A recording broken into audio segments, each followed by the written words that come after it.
bisa dibilang pada saat ajang itu adalah ajang di mana ini kalau berdasarkan teknis ya, itu ajang di mana Nuka bisa menemukan nada terendah yang bisa Nuka hit itu di mana, nada teratas di mana gitu. Jadi kayak masih nyari, jadi belum matang gitu. Dan mungkin kalau yang terdekat, aku pengen bikin album lagi, terus pengen bikin konser juga, konser tunggal. Wow. Pengen, amin. Undang aku dong. Iya dong, nanti kakak nonton dong. di VIP kalau kakak mau. Mau dong.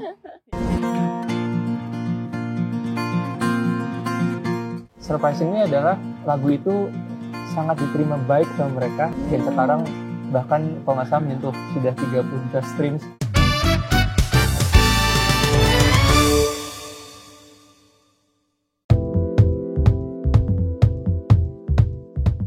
Aku jadi penasaran, aku udah denger sih, tapi aku pengen denger live-nya, boleh dong. Malu jadinya. Oke. Boleh. So everyone, let's welcome Annette with jatuh-sejatuh-jatuhnya. Oke. Ku jatuh sejatuh-jatuhnya padamu, sungguh ku tak ragu. Jangan coba-coba untuk sakiti hati. Hari, minggu, bulan, tahun ku lewati, masih kamu lagi. Sayangku sesayang itu padamu. Wow. Jangan cuma aku Kak, Hanuka juga harus nyanyi lagu pelan-pelan. Tentu saja, Annette keren banget. Terima kasih banyak. Itu lagu upbeat yang aku sebelumnya jarang dengerin kamu nyanyi lagu upbeat, tapi pas nyanyi lagu ini pas banget sih. Transisi-transisinya juga tadi sama tone suara kamu keren banget. Ya. Iya, ditambah video klipnya juga, aduh, good looking sekali. Oke, kita ke Nuka. Nah, kalau Nuka, aku juga sudah lihat tentunya video klipnya. Aku pikir itu adalah talent yang di casting, anak kecil yang di casting untuk menjadi Nuka kecil. Ternyata itu adalah Nuka beneran ya? Iya. Oh, pas kecilnya? Iya. Oh, yang kecil adikku sendiri. Nah, tapi mirip. Ya, namanya dua adiknya. Tapi emang dia itu lahirnya tanggal bulan dan tanggal itu sama-sama kayak Nuka. Oh iya. Jadi kita itu memang sudah di plan? Enggak, sebenarnya aku menolak hal itu. Cuman karena udah waktunya kelahiran, jadi ya udah aku menerima aja. Ya ampun. Sama-sama Leo. Iya, harusnya. Kamu berarti dekat banget sama adik kamu ya? Dekat, iya. Jadi tiap kali ketemu tuh bawaannya aku pengen gangguin aja gitu. Dia umur berapa sekarang? Sekarang dia itu 9 tahun, gemes banget. Jadi yang ada di artwork itu adik kamu dan kamu? Kalau yang di artwork, yang pas Nuka kecil itu Nuka sendiri, foto kecil. Oh, gitu, gemes banget. Nah ini jadi hal yang menarik untuk dieksplor juga Nuka. Ketika hampir kebanyakan semua orang kalau bikin single itu pasti harus cinta. Karena yang paling mudah diterima di market itu cinta gitu. Nah Nuka nih dari awal proses itu, aku perhatiin banyak singlenya yang memang storytelling tentang kehidupan Nuka. Dan bahkan yang pelan-pelan ini juga soal perjalanan Nuka dari kecil sampai sekarang. Apa yang membuat kamu yakin bahwa segmen ini akan works di industri dan ternyata memang works dan banyak banget orang-orang yang cinta sama karyanya Nuka? Mungkin hal pertama yang men-trigger itu adalah pada saat kan untuk single pertama dan kedua itu full tentang patah hati sama lagu Jatuh Cinta. Dan pada saat itu di tahun 2021 rilislah Nuka dengan teman Nuka, Shakira Jasmine, lagu Meant to Be. Dimana itu memang cerita tentang ada korelasi dengan mental health, dimana emang salah satu tema yang awalnya Nuka tidak yakin ini akan works untuk para pendengar musik yang bisa dengar musik Nuka juga. Tapi surprisingnya adalah lagu itu sangat diterima baik sama mereka, dan sekarang bahkan kalau nggak salah menyentuh sudah 30 juta streams. Jadi itu kayak lagu Inggris yang dibawakan langsung secara tiba-tiba gitu pada saat itu. Tapi memang disitulah Nuka sadar bahwa mungkin orang-orang itu meskipun banyak yang suka lagu romantis, banyak suka lagu yang galau, cuman ada banyak orang juga yang butuh lagu-lagu yang bisa menemani mereka melalui hari-harinya. Let's say kayak kenapa Nuka tulis pelan-pelan, karena menurut Nuka di Jakarta ini kehidupannya sangat-sangat keras dan cepat. Jadi mungkin tanpa sadar orang-orang berasumsi bahwa siapa yang paling juara satu dia yang paling baik. Kita harus selalu sempurna segala macam karena Nuka dari Solo jadi Nuka merasakan hal itu. Cuman di lagu ini Nuka ingin menyampaikan bahwa gak masalah kalau kamu mau istirahat dulu, kalau kamu mau jalan kamu tidak harus selalu berlari. Yang penting kamu sudah tahu tujuannya sampai mana, kamu sudah tahu finish line di mana. Apapun yang menjadi milikmu itu tidak akan mungkin lari darimu. Gitu. Hidup untuk hari ini. Aku mau dengerin dong singlenya Nuka pelan-pelan ya. Sampai mana kau mau berlari, sampai mana tak sadarkah kau sedang terluka, tak mengapa pelan-pelan. Bagus banget. Pelan-pelan hashtag jangan lupa bahagia. Jangan lupa bahagia. Keren banget. Oke, kita mau explore selanjutnya. Kali ini soal teman-teman pasti walaupun sekarang sudah ada di titik yang bisa kita bilang puncak, semua orang senang sama karya-karya kalian, pasti ada motivasi-motivasi dan target-target lainnya. Ada nggak sih kepikiran, mungkin kalau Anet juga udah dapet prestasi di Mama Awards di Asia. Sebenarnya tujuan Anet bermusik dan yang Anet pengen capai mungkin 5-10 tahun ke depan tuh apa?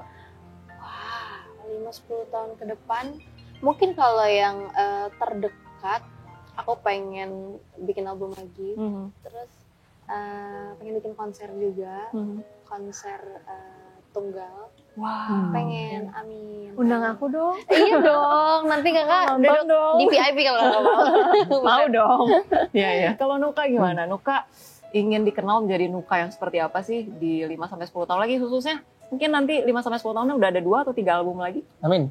Kalau untuk 5-10 tahun ke depan mungkin aku belum bisa membayangkan, tapi pengennya akan ada impact besar setelah album itu rilis nanti. Jadi kayak mungkin step selanjutnya adalah gimana caranya orang bisa lebih banyak tahu tentang Nuka, tentang lagu-lagu Nuka, dan malah Nuka berpikiran bahwa kalau misalkan lagu itu bisa naik, Nuka pengen ngalahin lagu yang pertama gitu. Lagu pertama tuh yang mana tuh? Yang aku nggak salah. Jadi kan gitu. Itu target pribadi Nuka ya. Jadi kalau kenapa harus kayak gitu? Karena pasti kan kalau udah bisa ngalahin itu, berarti lagu yang lain bisa naik juga.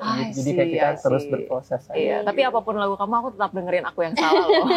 Boleh dong. Terima kasih. Iya, keren banget. Oke, Nuka dan juga Anet, ada teman-teman yang punya pertanyaan buat Anet dan juga Nuka sudah disampaikan di Instagram. Anet sama Nuka bersedia menjawab? Bersedia. Oke, kita ke pertanyaan pertama. Di sini ada @Belalai Pandas. Menanyakan, ada lagu yang bikin Anet emosional pas nyanyiin secara langsung nggak? Mungkin yang emang dari hati, tapi jangan yang tentang Nairobi. Kalau itu kayaknya kayaknya nggak tentang cinta atau perjalanan Anet sesungguhnya kan? Tapi aku pernah nangis nyanyiin lagu itu. Oh, mungkin yang Sampai Bertemu Lagi kali ya. Jadi itu single aku sebelum yang jatuh-jatuhnya. Lagu itu menceritakan tentang LDR sebenarnya. Jadi terpisah jarak dengan seseorang yang kita sayang. Pernah nggak spill? Waduh, tapi gini Kak, LDR-nya tuh bukan sama pasangan. Oh gitu. Iya. Sama udah mikir kemana nih? Kakak nih. Oh iya, nggak apa-apa. Tapi pada saat itu aku lagi LDR sama orang tua. Jadi aku sama mama kan kesini merantau. Terus papa sama adik aku di Manado. Jauh ya. Iya, jadi emang rasa rindunya itu sangat melekat. Dan sebenarnya pas tulis lagu itu posisinya aku udah bareng-bareng berempat di sini. Tapi aku bisa merecall kembali perasaan-perasaan yang aku rasakan pada saat itu. Kita punya pertanyaan lainnya, boleh dijawab singkat nih. Pertanyaan-pertanyaan singkat. Anet kapan mau keluarin album? Album secepatnya ya. Tapi udah ada plan dong. Udah ada plan ya. Secepatnya. Dalam 10 tahun ke depan, tadi udah ditanyain ya. Anet mau lihat sosok Anet seperti apa? Mungkin karya-karyanya bagaimana? Konser kan udah ya 10 tahun lagi. Karyanya mungkin aku pengen ngeluarin single R&B itu. Oke, single R&B yang memang R&B. taste-nya Yang Anet benar-benar banget taste ya. Oke, pertanyaan untuk Nuka, Ya. apa yang belum tercapai dalam hidup dan ingin segera dicapai? Oh, Mengalahkan aku yang salah. banyak sih. Ya, itu kayak list terakhir ya. Oh gitu, list terakhir. Oke. Paling kalau di luar musik kayak aku ada impian untuk bisa umroh sama keluarga sih. Itu jadi salah satu impian. Umroh sama keluarga ya. Itu target cepet lah, target dekat lah, target. Oh, itu Long term. bukan target deket sih. Oh nggak dekat ya? Itu kayak target menengah lah ya. Oke, target menengah. Long term goal ya, Nuka mungkin di musik gimana? Kalau di musik paling aku pengen punya branding yang kuat. Maksudnya orang-orang sekarang tuh aku sangat-sangat tertarik sama bagaimana seorang Tulus mengkoordinasi semuanya. Jadi kebetulan Nuka juga waktu itu pernah di coaching sama beliau juga, sama Kak Tulus juga, dan Kak Tulus selalu bilang emang perjuangan itu harus mati-matian dan kita nggak pernah tahu kapan turning point-nya akan balik ke kita. Jadi gimana caranya orang lebih tahu lagu kita daripada kehidupan pribadi kita. Itu sih paling target yang mau aku capai. Selanjutnya dari Zirak.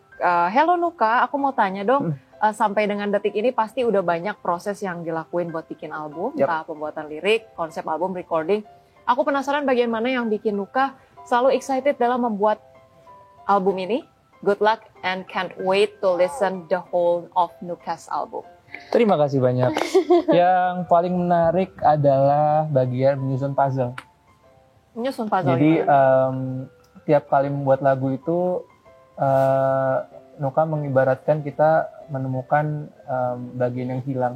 Jadi kadang kan kita pasti buntu, kadang kita mikir segala macam, kita harus mikirin chord progressionnya kemana, kita harus mikirin bridge-nya seperti apa, klimaksnya seperti apa, dan liriknya juga. Tapi yang menarik adalah gimana akhirnya kita bisa ketemu sesuatu hal yang kita cari dan kita bisa konekin semua itu menjadi satu kesatuan yang utuh gitu. Itu kayak jadi sesuatu yang bisa melegakan. Jadi kan pasti kita kalau misalkan buat lagu tuh kayak semua adu pikiran semua, kita mikir keras, tapi pada saat kita ketemu, itu dia rasa lega itu yang bisa buat seru. Gitu. Satu pertanyaan terakhir buat Nuka dan juga Anet. Kalau tadi kita udah ngobrolin banyak soal karya, soal branding. Nah ini kita mau explore lagi nih. Menurut kalian, fashion kalian dalam penampilan, khususnya ketika bermusik ya, seberapa penting sih branding kalian yang kalian sampaikan lewat style ataupun fashion kalian? Kalian punya style fashion seperti apa dan seberapa signifikan pesan yang kalian sampaikan ketika show mungkin lewat look ataupun outfit kalian? Aku menganggap fashion setiap kali tampil itu sebagai penggambaran karakter, sebagai satu kesatuan yang utuh gitu. Maksudnya kalau misalkan kadang aku suka ngebayangin lagu itu sebagai warna. Misalkan kalau misalkan kita lagi jatuh cinta, aku pikir lagu warna itu akan jadi putih. Putih yang suci segala macam.